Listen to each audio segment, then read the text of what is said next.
Hi, I'm Michael Amendolara, and this is the second gallery talk at the Centennial exhibition of Leland Bell's work, show curated by Harvey of Harvey Fine Art Projects, called Paint, Precision, and Placement.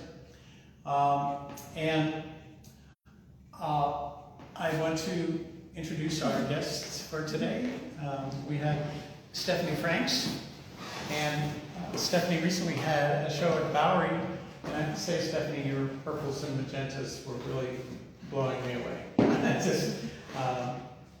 And Mitchell Johnson, and Mitchell just had a show at Truro Center in Cape Cod, and really an extensive show and a beautiful catalog, which is available on Amazon. Thank you, Michael. And Paula Stark. And I've been following your paintings for years, and I have to say that the moodier they get, the more I like them. And I understand you're going to be showing this coming weekend at Manufacturers Village in East Orange, New Jersey. So now I'm going to get a little bit wonky on you, and so please bear with me. There is a point. So if you could come, I'm going to discuss this painting, which was, I think, the first painting on this scale that Leland did, and was completed in 1978. And I want to approach it from the point of view of the painter's craft. And so if we start with a red and we say that there is nothing about red that is green, and there's nothing about green that's red. Also, if you have white and black, the white is not going to get any brighter. It's not like you have to shield your eyes when you open it. It's more like toothpicks, right? And so these are extremities, and everything that the painter does happens in an inverse relationship to those extremities. And there's all of the ancillary colors as well. But red and green being sort of a primary complement, at least in my eyes, and I think in this painting. I know from having been in Leland's studio many times around the time that he was painting this, that there were two pigments that he had. One was Sevres blue and one was Sevres green, and you can see the blue here and the green here, and the green was a bluish green and the blue was a greenish blue, and together they seem to be kind of a more adjacent, almost complementary relationship to his red. And then there's also a color that I know that he had in his studio at that time, was that Caput Mortuum, which is this color here, and literally means dead head, not to be confused with Jerry Garcia and all the pothead fans. But that color was also referred to as worthless remains, and the reason for that is that it's made from rust. And so he had his red, and this red I really have never been able to put my finger on it. It certainly looks earthy, it looks bright, so, is it cadmium, is it earth, is it somewhere in between? I can't say. But these colors, the Sevres blue and green, he was always shifting between blue and green against his red, and you can see how that functions in this, that these being green is actually I think a very important element in this picture. And so he has the red and then that blue and that green in response to that red, giving you sort of a complementary push or an adjacent push, and then further back into these deeper blues and greens. This blue being very green as opposed to this blue being reddish and this blue being redder still. And also with this this earth red, and Leland would talk about all the time, many times, talk about how difficult it was to find your way around those deep earth colors. They act in very strange ways. Like a color like that, color like this will eat anything that comes near it. So they're very difficult pigments to use, and I think that he chose this violet oxide to kind of finesse the fact that he really loved blue and used blue quite a lot. And I think it was his kind of like the legacy of Cézanne that he maintained this blue stance, even though he had such a deep love of Derain, who more or less abandoned that altogether. So he was this, you know, sort of a tension between love of Derain and his own métier. I mean, every painter has to deal with this reality in their own way and to suit their own sensibilities. But one thing I can tell you about Leland is he would not be a person to agree with the statement by Monet, for example, that if you have a blue, you have to have an orange. If you have a yellow, you have to have a purple. And these complements multiplying, he felt that would lead to a surface that was somewhat gray and somewhat cold. Not that Monet didn't create masterpieces, he obviously did. But you know, we're talking about sensibility of Leland Bell, one painter among many. Like I say, we all have to come to grips with this reality. This really is the language in which we speak, which is not anything like the spoken language or the written language. It is a pictorial language, and it strikes me the quote by Chardin that some people don't see nature and they never will. And of course, Chardin was often quoted person and someone that Leland learned a great deal from. Anyway, I'm going to turn it over now to Stephanie.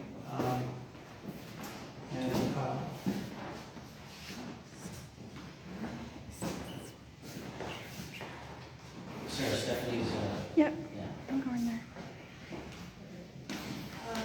So I'm going to start by reading from memory. Can you stand in front of us? Yes. I'm going to start by reading from a memory of a momentous day that I had in the company of Leland Bell and other students. I was not a student of Leland's per se, but as a New York Studio School student, I was exposed to him and got to hear some of his lectures. My most wonderful memory of Leland was the breathtaking passion he exuded for the Chardins in the Boston show, which I think was at the Boston Museum of Fine Arts, and it was in the late 70s. And he took a group of us students from the studio school to see it. I think this must have been before he taught Parsons. Listening to Leland speak in front of, in particular, the basket of wild strawberries was really a mystical and exhilarating experience. My world sort of tipped upside down while he opened up to me, to us, the wonders of Chardin and what specifically made his paintings, and that one in particular, so extraordinary. After that, my understanding of painting and still life was permanently altered. I remember going to my studio on the top floor of the New York Studio School the next day, and I astounded myself by painting a still life that had significantly more light than any painting I had done to date. It was a breakthrough, and I knew that Chardin, in league with Leland, or vice versa, had acted as the wind under my wings when I did that painting. I loved listening to Leland rhapsodize about artists he loved, with his cascade of feelings bursting out of him like thunderbolts. His rapture was authentic and positively infectious. As I look back upon my life that day with Leland and Chardin, it was one of those hallmark, serendipitous, not to be forgotten days of my really contagious. And as a student, just being around that was the best kind of learning. So I've been looking at this painting, and probably more than any other painting in the show. And I am going to talk about this one primarily. And I may refer to my notes a little bit, but I'll try not to. I want to say that it took me a long time to get Leland's paintings. And when I was younger, I didn't like them. I was sort of schooled mostly by real kind of abstract expressionist teachers who liked painterly paintings and lots of pentimenti and lots of, visible brushstroke and piles of paint and all that. So in a way, what I had taken in internally was to be loose but with a lot of structure.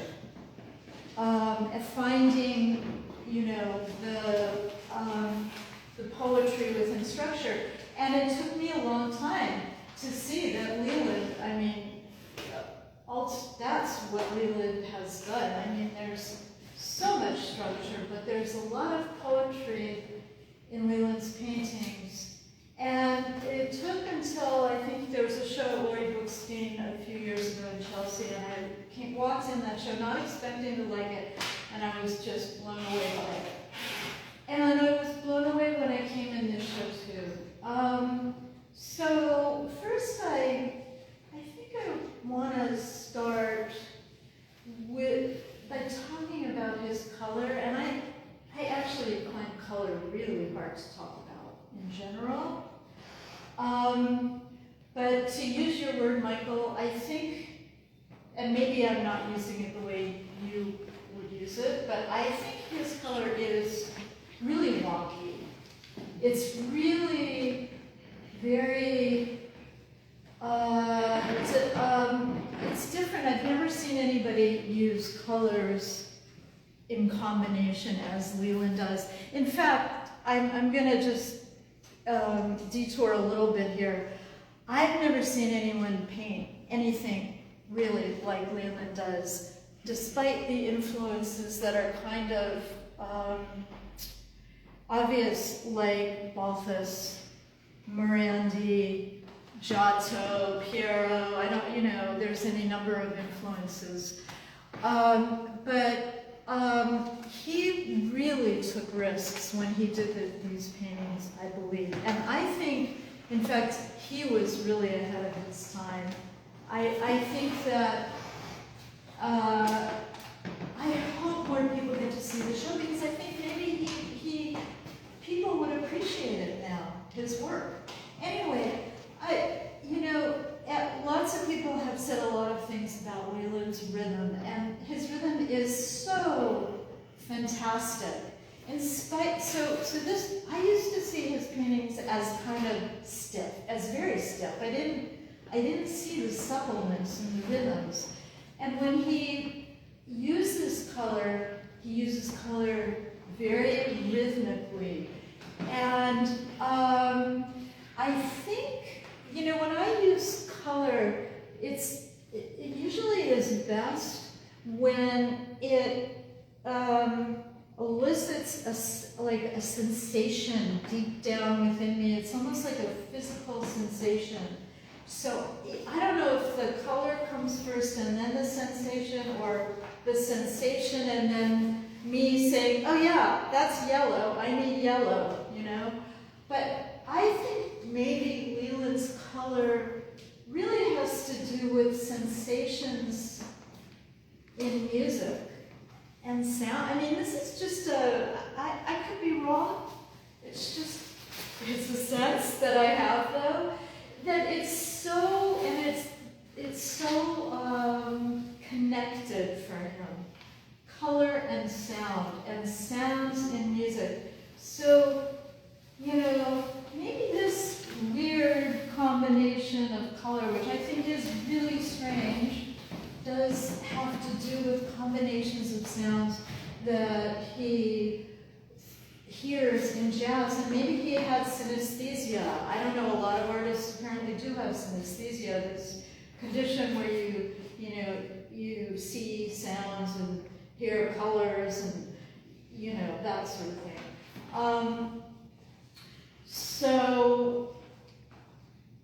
And then the other thing that I want to say, which is to do with his line, I find it, I love to draw, and my drawings are very linear, but I find it really hard to get a really good fluid line in acrylic.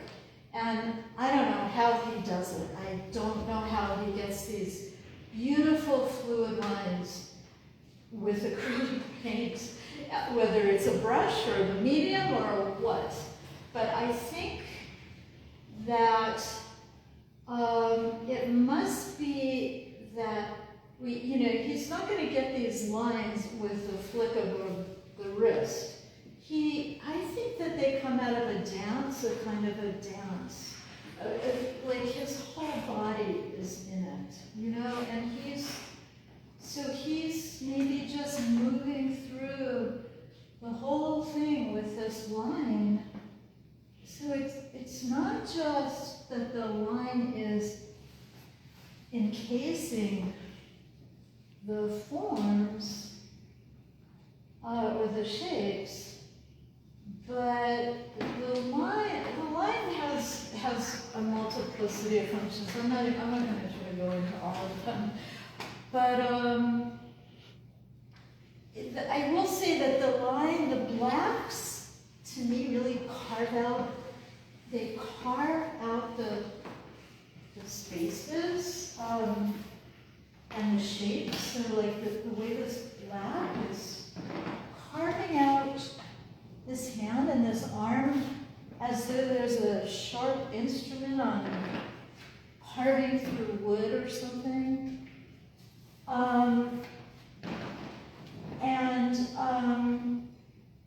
Just, going back to color, I think that there's, and shape and form and everything, but I noticed like this sort of, I don't know, tangerine color, and this, how it speaks to this yellow here. And also because of the wedge in the corner, and then this sort of yellow shape opening up to it. And then the way that these gestures and organic shapes are playing against all the geometry. It's just really incredible. The way that, that there's so much seriousness and so much precision and so much clarity. But then I feel that there's a playfulness too in Leland Bell that I don't think people talk about. It could be all wrong, but the way that this sort of tips down and these almost cascade down into this, and these kind of shapes. I feel like in his still lifes, he lets himself get a little playful sometimes in the still life parts of the large figurative paintings. And then another thing I wanted to talk about was when I studied with Nick Caroni here, he talked about the accordion creating, I don't know if he ever used the word accordion, but creating an almost accordion type of structure or construct in the space using planes, and he would say specifically like stagger the planes and then create these arabesque shapes, in relation to them, and then the intervals between the planes would create volume and space, and then you'd get this push and pull between flat and volumetric. And he really does this. I mean, there is like an accordion almost of overlapping, elements with the planes, being sort of the, I don't want to say backdrop for the figures, because they really are interconnected. But in any case, am I going on too long? Or That's great. should I shut up? No, that's great. Yeah. Thanks, Michael. Who's next? Yeah. I mean, I have more to say, but I maybe that's enough. Maybe during Q&A. Yeah. Great. Yeah. Thank you. Beautiful. Mitchell, you're next. Okay, so I'm going to talk about the Lester Young painting that's out here in the entryway. The show is primarily large figure paintings, but there's another room in the entryway of these smaller paintings. And also a few of Leland's contemporaries are here in this room. But I'm going to talk about an unfinished painting. And I have seen this 3 times. I got to see it in Leland's studio, and then I saw it at Salinger O'Reilly Fine Art when they began to represent Leland's work. And then I got to see it here today at this show. And I wanted to talk about this one because Leland was really crazy about jazz and about Lester Young. And when I saw this in his studio, he had a postcard of Lester Young taped to it. So the painting was kind of on the floor. He showed it to me, and this was taped with some blue tape. And then when I saw it at Salinger O'Reilly, the postcard was actually drifting around on the floor, and I said, don't lose that postcard. It goes with the painting. And I thought it would be interesting to see. I mean, we're in an art school, right? This is the New York Studio School, so it's good to see something that's in process. And actually, it's kind of mind-blowing for me that we are in the New York Studio School, because when I went to Parsons from 1988 to 1990, we did a lot with the studio school. We went on museum trips together. They would hire a bus, and we would all go to DC and see the Cézanne exhibit, or go to Philadelphia. And Leland would lecture in front of the paintings, and his hands would move all over as he was talking, and he would reference rhythm, music, continuously.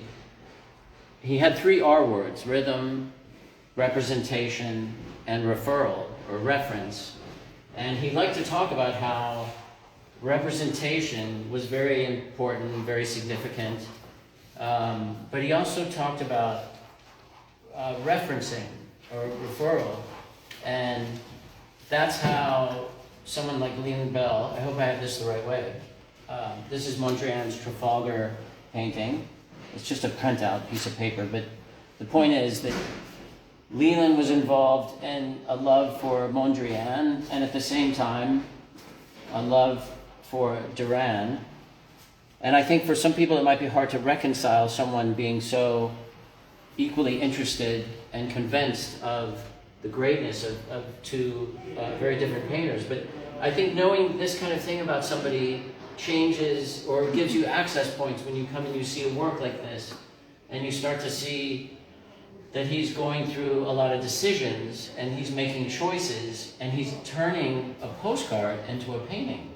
He's not painting Lester Young in the sense that he needs to represent Lester Young, but the postcard is the jumping off point for something that he wants to do, and that obviously he has a lot of emotion for. And it's kind of sad we won't see where this goes, but I think there's also something really beautiful about having access to a painting that was underway. And it's worth remembering those R words, especially rhythm. And Stephanie said precision when we were in the other room, precise, or precision. And if you've heard the lectures that Leland gave in this building in 1989,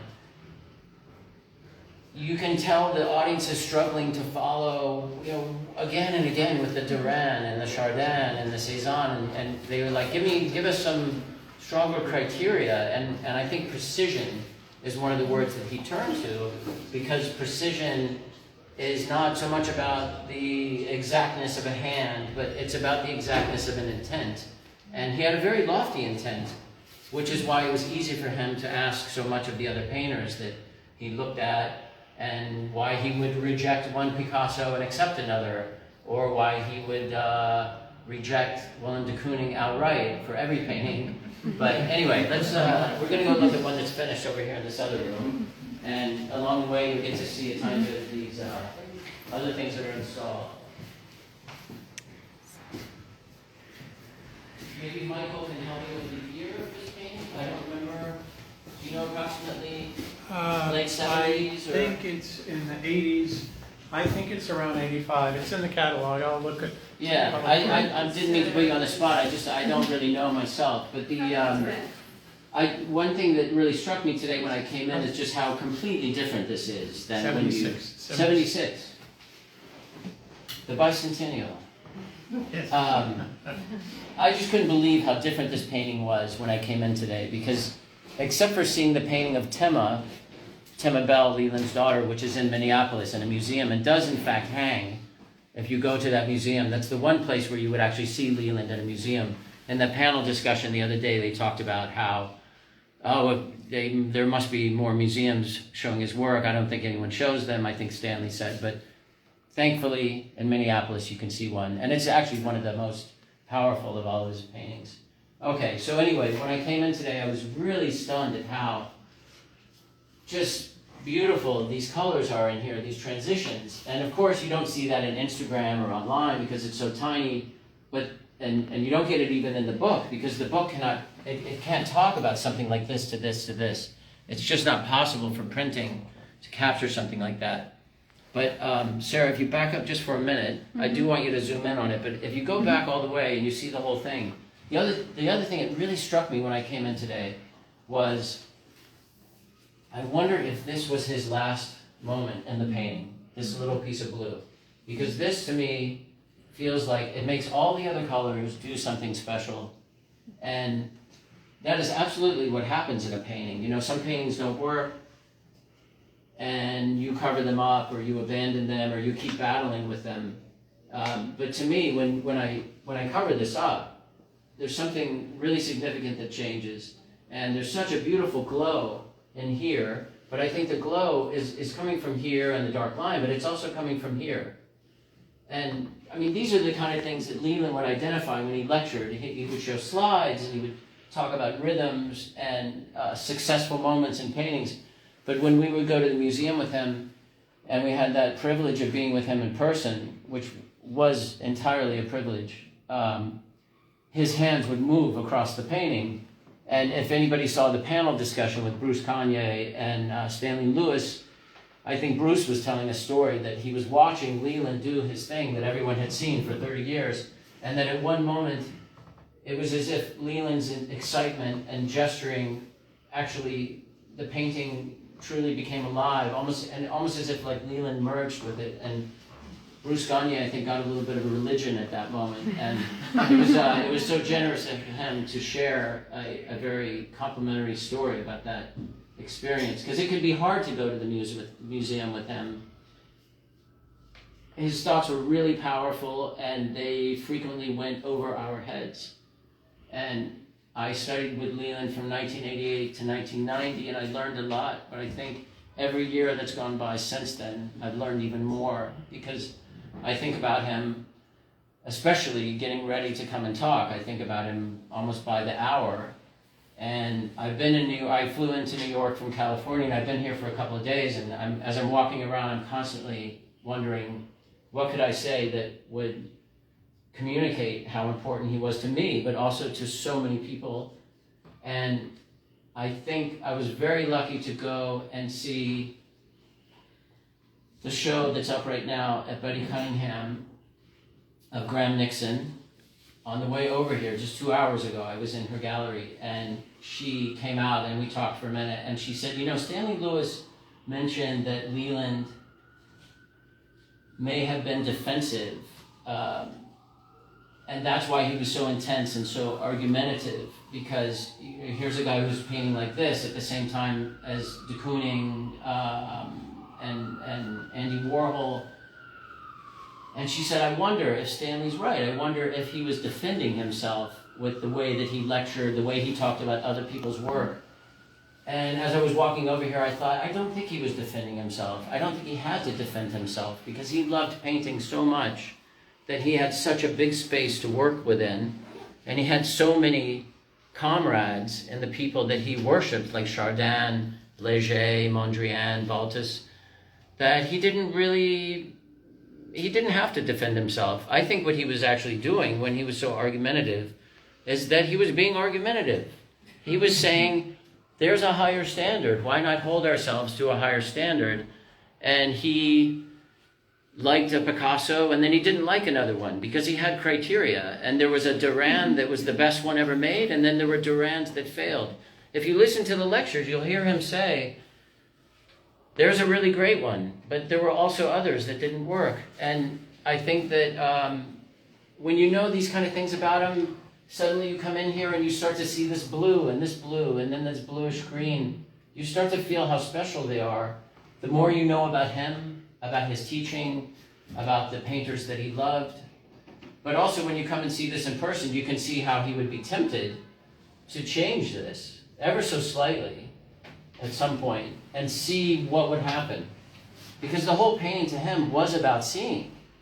It was about seeing the world and then referring to the world in your painting, but it was also about seeing the painting, which I think is the one thing that not everyone is very good at doing when they go to art school. And if nothing else, the one thing that would hopefully happen when you're in art school is that you learn to see better, not necessarily to make better paintings or to make a painting like your teacher or make a painting like someone that you aspire to, but to see better. Because when you start to see better, then the paintings have other possibilities that they weren't available to you. So anyway, there's obviously these other things we could talk about with the reference to Cézanne's card players. And of course, maybe almost more than Cézanne, I feel the Chardin card players or the Chardin playing card paintings, like the one in the National Gallery in DC or the one in London. And I think he took great delight at being able to riff off of other people's paintings and sample them or quote them, if you will. And yet he's himself. He's completely himself. And then you start to come around to this question of, well, why didn't people understand these when he was making them? Maybe they weren't ready. I don't think it is that Leland's paintings were advanced or too different. I think that other people weren't ready. I also think that it's good to consider that quote by Andre Durand that why would you be so concerned with being of your time? Because how could you be anything other than of your time?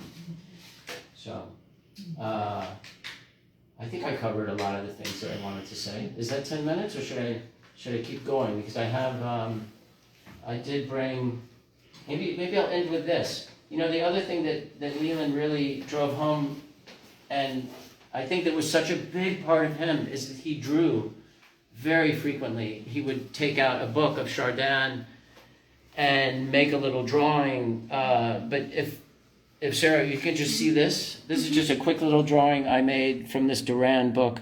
And it's ridiculous to suggest that it is anything connected or looks like the Durand, but you can see how if I made that drawing and then you look at this painting that's in the book. Let me just show you this after I find it, if you come back. So look, this is the painting I was looking at, and it's a terrible reproduction, but the point is, and Leland taught me this, and Leland is the one who made me understand the significance of this. When you draw from it, you suddenly realize that these shoulders are not sitting as flat as you thought, because he drops down in here to the actual shoulder instead of to the collar. And then the figure begins to rotate in space in kind of a Cézanne way.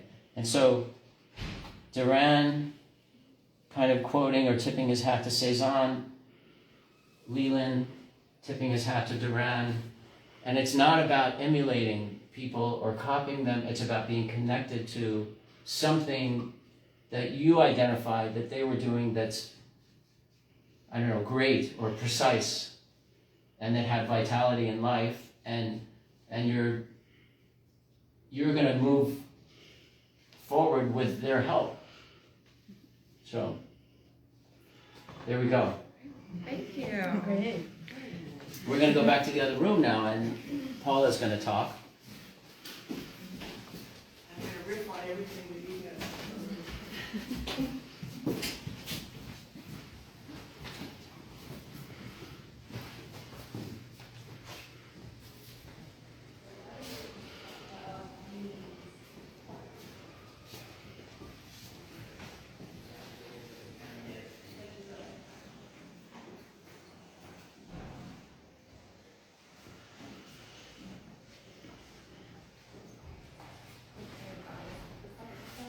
Right, we know. So I wanted to talk about Leland's portraits. But first I want to remark on something Mitchell brought up, and other people have brought up, is that we used to go to, at Parsons, I was there from 86 to 88, we had to go to the Met to copy paintings. And that was a really amazing experience. I don't know if they do that here anymore, if they even allow it at the Met anymore. But it would just be all about getting to the secret or the root or the rhythm of the paintings in person. And I have to say, it was a really amazing experience. And I would have been too shy to do, just to go in there, bring up my easel and paint. And Leland had a way of talking about it. He'd go around first and talk about paintings so that we could choose whichever one we wanted. And I usually chose one that was something I didn't understand at all, like Watteau. I never really got Watteau.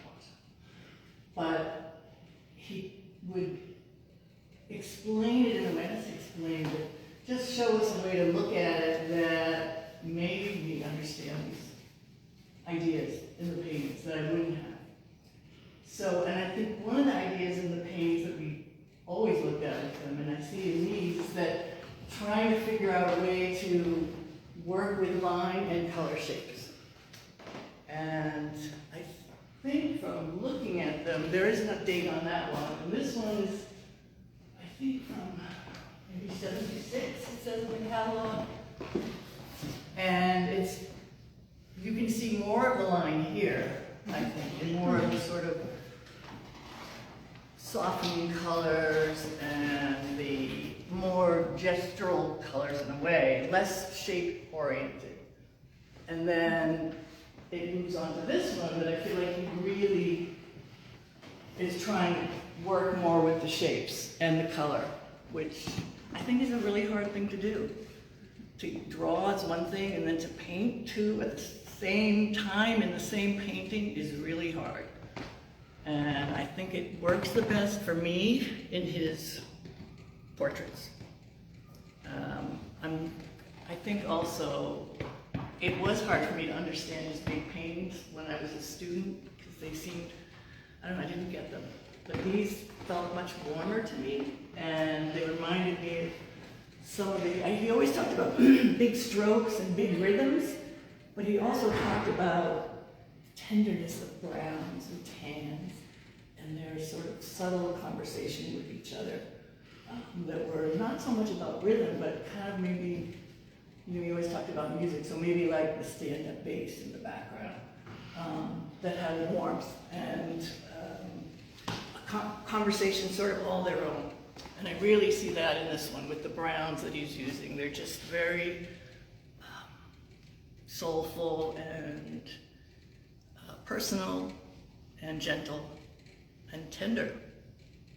So that... It's like he's here with us.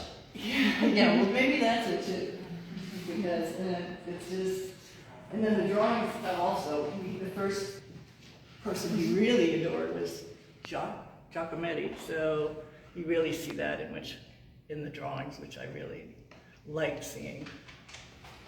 Because you can see him searching around and trying to find the right line, and then trying to work it with the shapes, the larger shapes in the head, and marrying that to the more gentle shapes of the under eye sockets, and then the jowls.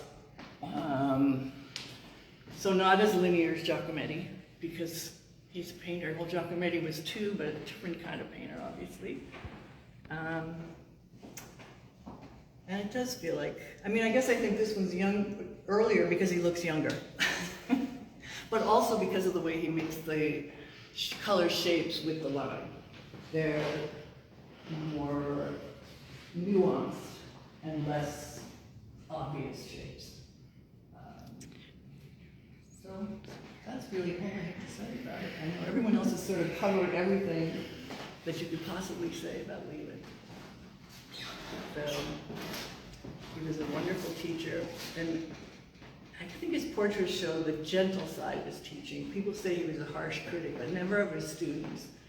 At least not that when I was studying with him. He was always very kind And if he thought you were working on something, he'd find a painting that he could talk about that would refer to what he was trying to tell you about your painting, which was a really generous way of teaching, I think.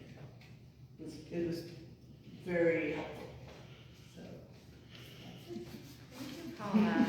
Does anyone here have any questions for our wonderful guests? And anyone on Instagram, if you have any questions, please feel free to put them in the Somebody's comments. raising their hand over here. Fantastic. Did I raise my hand? No, I don't think I have any questions. Oh, I think you were shaking your head like that. Oh, yeah. Well, no, I thought that was your cue. No, All right. I'm sorry. Sorry to lie down. It was great to hear.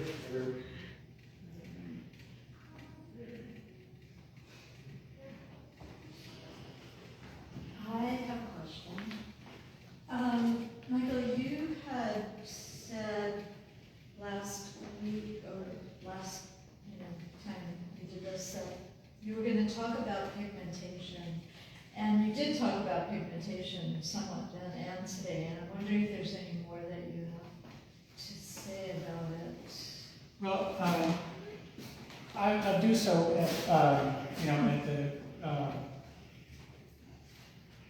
I hope I'll, say things that would be offensive to them, because when you start talking about painting in the abstract and not referring to a specific painting, sometimes people get pretty upset. But You should stand next to one of the colors. I think that, as I said before, I think that red and green are, I'll speak for myself, they are my complement. I think the color wheels should actually be color oval, and with the long sides being towards red and green. Red and green diminish each other, and also that red and green are the only complements that can be the same value and the same intensity at the same time. If you think about the other primaries, one of them is, and its complement is going to be very different in value. So I think that's particularly interesting in combination with thinking about using earth colors. And that's something that would be very difficult to describe. I did, last time around, talk about people making earth colors out of cadmium. So it's, to my way of thinking, wrong-headed. You may be able to get to the same color as a earth color, but you won't be able to get where that earth color could go from there. And if you have those two side by side, and you put light into both of them, you'll see immediately that one of them is cold and kind of dead, whereas the other is just starting to live. And again, I'll go back to say about Leland's choice of this Caput Mortuum is a violet earth color that I think allowed him to keep his blue range vibrant and cooking. There's so much to the history of painting, even in just Western culture. But if you go back far enough, there were only 4 pigments available, and painters were able to express form quite readily with those 4 colors being black, white, red, and yellow. And but as we have marched through the ages and we have all these colors available to us, it becomes a question of being able to orchestrate them. Say, for example, you have red as it comes out of the tube. It's not going to get much lighter before it starts turning pink or orange, right? You're stuck with it the way that it is. And so you have to give that color its respect. And it has to, sometimes you'll use a color in painting, and you have to give that color prestige over the other colors. The colors that are able to move quite more readily than, say, a lake madder, which has a very, very narrow range before it starts to turn into something that's very unpleasant. So, and you see this with El Greco, for example, in that wacky painting at the Metropolitan. It looks like somebody drew his glasses on with a magic marker. I mean, if you go and you look at the El Grecos, you'll know exactly which one I mean. But these other colors are able to shift around quite more readily than specifically red. And there's a lot of tradition that relates to that. And I'll just give you one. Titian said, a great painter only needs black, white, and red. And, you know, I think that says a hell of a lot. I mean, and if you go to the Academia in Venice and you look at the large crucifix, he said that he wasn't kidding around. I mean, that painting is so simple and it just knocks you over. It's so powerful. Do we have any questions? We do. We have a question from Instagram, which is, how did Bell typically build a painting? Did he usually start with black and white? Well, Mitchell, do you want to? Well, I don't think he did. I'll leave it at that. I don't know if you want to go into that. I don't think he did. But you can, I think the drawing was absolutely critical. So it was somewhat black and white in the sense that he was organizing it through drawing, right? Well, I was recently in his studio. Kara gave us a great assist in trying to get this painting over here. Out of Leland's studio, 4 flights up. Anyway, as I was there, I saw something that he had just begun and never got past using charcoal on canvas, and that was surprising to me. As it was the painting that you discussed of Lester Young, very surprising to me. The beginning. And it's almost kind of a grisaille, which I would think of as being something that he wouldn't adhere to. So, you know, surprise, you know, joke's on me. You know, I'm learning. Well, it's also, I mean, he also worked in small, I mean, that's why I put those two together. I'm assuming this small study and this large work. Yeah, I think it's really interesting to talk about the relationship of these smaller paintings to the big ones, because he said really clearly, you don't just get a small painting and then that's working and so you simply blow it up, like the way maybe Alex Katz or someone else would do. And I don't have any problem with Alex Katz's work, but I know that it really bothered Leland, and I think that could have been one of his largest problems, is that it simply felt like a small painting that was successful, and then it became a billboard-sized painting. And I think Leland would say it's kind of falling apart. Are you going to fix it? And so that would be upsetting. But you know, I think a really good place, since we're probably getting close to the end, is Michael and I have traded so many wonderful emails and memories, and just getting ready for this has been so stimulating, so interesting. But when you said that you were at Leland's house and you were at the dinner table and Nick Weber was there, who wrote the book that everybody knows about Leland, and Ulla said, it's not what you do, it's the way that you do it. And then Leland corrected her, which I can't remember, the jazz. He said, it's not what you do, it's how what you do it. Yeah. Which I guess is the old jazz standard. But I think that's the most beautiful sort of phrase about Leland, because it isn't that you lecture about painting, it's that you lecture the way he did, with so much passion and with high standards and this precision, you know. And then I think that's what he was saying about everybody, whether it was de Kooning or Pollock. It's like, okay, you're making a painting, but how are you going about it? What are you aspiring to? What are you giving? And I think that is where he was able to make very harsh cuts. You're in, you're out, and you're in. And if you loved Andre Duran, then he welcomed you to the club. Yeah, and there were painters that he railed against. Yeah. And, you know, much to... He's more famous for that, sadly, than his own paintings. But his paintings are all here, and you should come see them. This is an unbelievable show. Really, and it's, like I said, I mean, I've seen this painting more than 100 times, but it's been 30 years. So this is really an opportunity to see these, and it may not be an opportunity that you get again. I mean, we all hope to see these in museums where they can really be seen by the public at large. But that may or may not happen.